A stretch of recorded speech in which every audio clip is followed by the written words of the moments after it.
Fredrik Kjellberg!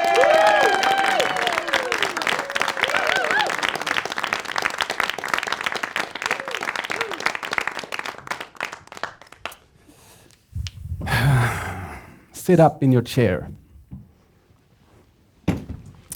Take a deep breath and let it out. Feel your body. How's your back feel? Perhaps you got a pain in your shoulder, a lingering headache. The body is intelligent and it communicates all the time. And if we don't listen when the body whispers, we will be forced to listen when it screams.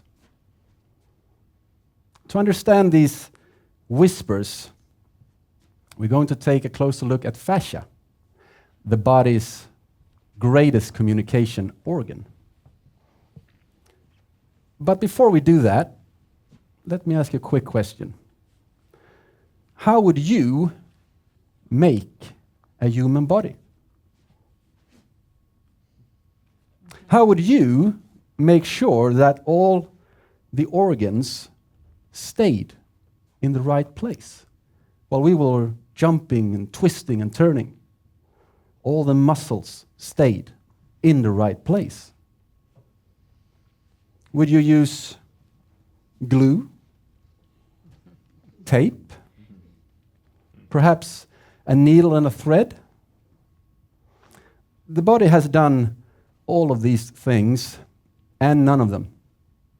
I'll try to explain. Fascia receives and distributes all pressure. Physical pressure, emotional pressure, pressure from the environment we're living in, the food that we eat. And it does this by connecting every cell in the human body to every cell in the human body. What does that look like? To explain that, we're going on a little trip into the woods. And when we come to a small pond, we can see tiny, tiny frog eggs lying in the water. And when we look closely at these frog eggs, we can see that they're connected. They're all entwined in this glue. This is what fascia looks like. This is what fascia looks like 15 days after conception. Because after 15 days, we have gone from one cell into two. That's divided into 4, 16, 256, and so forth.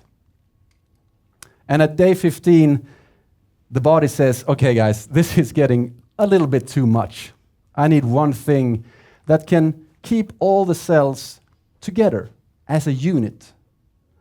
And also, if you may, everything that surrounds every cell also penetrate every cell so that communication is possible.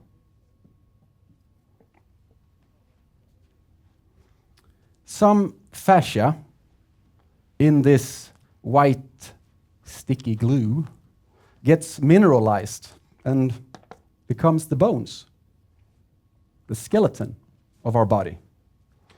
And some fascia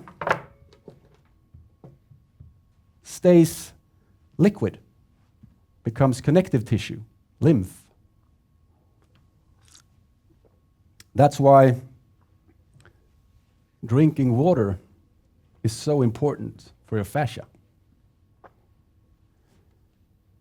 So what happens when this unit becomes tight in one area and starts to scream in another because of it?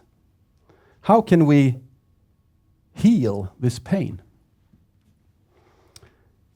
When clients come into my clinic, I tell them that healing pain comes in 4 steps. Number 1, we need to feel the pain. So many of my clients say, yeah, my shoulder is stuck.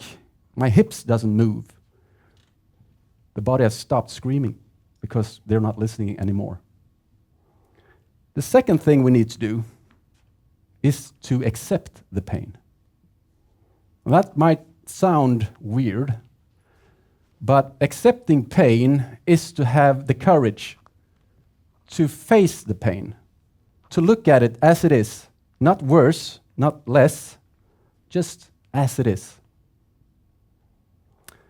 The fourth is to feel gratitude.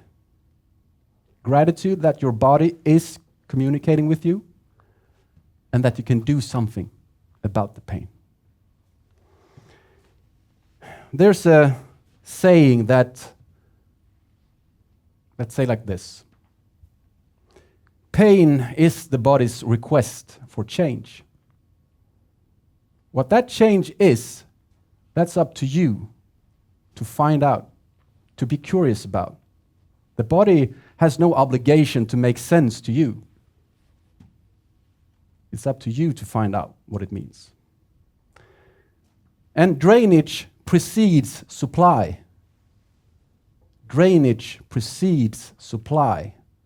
That means that in order for a cell to heal, it has to get rid of all the old junk, all the waste, before it can bring in new oxygen, new nutrients, so that healing is possible.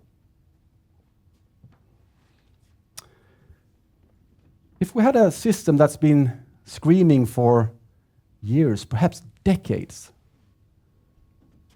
then what can we do? Meet Anna. At 42 years of age, she came into my clinic. I asked her to sit down and tell me the story of her pain. She told me that when she was 5 years old, she started to have pain in her legs, and they couldn't figure out what was wrong with her. The trips in and out of hospitals to see doctors and different specialists became too many to remember.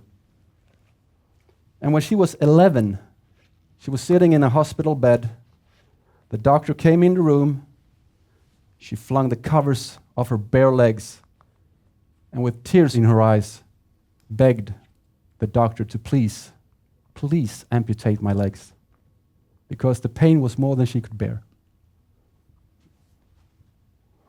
Of course, they wouldn't do that. The pain continued. When she became a teenager, the pain in her legs became migraines, headaches.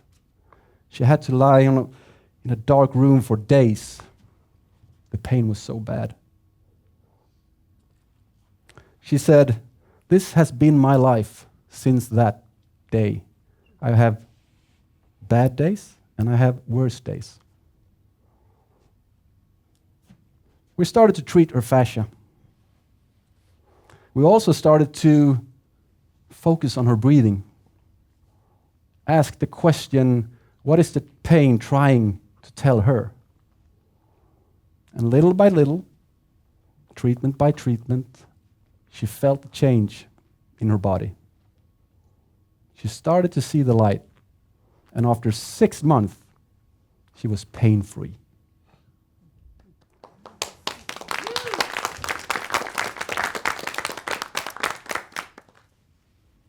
So, what does the story of Anna prove?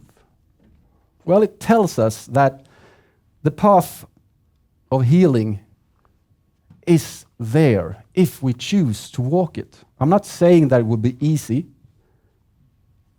I'm just saying that it's possible.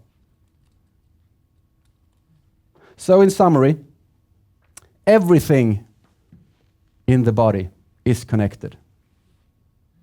Breathing, that's the tool to reduce pressure in the body. Healing, well, that's by design. Your body will never give up on you. Don't you give up on your body. Thank you very much.